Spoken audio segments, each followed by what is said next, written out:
Is Hamas about to say yes to a ceasefire? Or will Israel's red lines derail the deal again? What Hamas is saying. The Palestinian group Hamas says it's in consultations with other Palestinian factions on the latest Gaza ceasefire proposal. In a statement released on Friday, Hamas said it's holding discussions with the leaders of Palestinian forces and factions around the proposal it received from mediating countries. The group says it will submit a final decision to the mediators once these talks are over, and will make that decision public.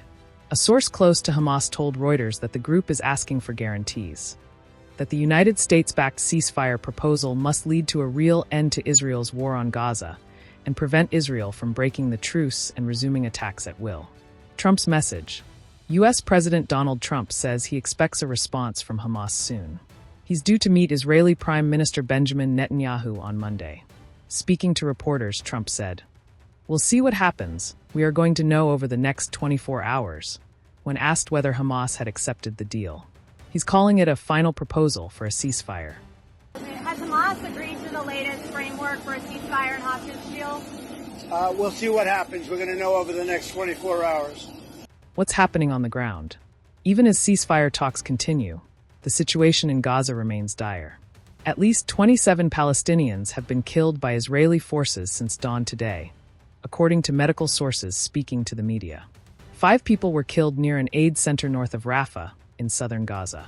15 more died when Israeli jets bombed tents housing displaced Palestinians in the Al-Mawasi area, near Khan Younis. Where Israel stands. Israel has not officially approved the ceasefire deal being pushed by President Trump. But there's intense speculation in Israeli media. Reports say the government has set red lines for any agreement. One major condition. Israel says it will not withdraw from the so-called Morag corridor in southern Gaza. That would mean no return for people displaced from Rafah, a city that's been nearly destroyed by Israeli operations. Another condition. Israel wants the war to end only if Hamas is dismantled, including the handover of weapons and forcing its surviving leaders into exile. Hamas hasn't commented on these specific demands, but some reports suggest the group is not willing to hand over its weapons.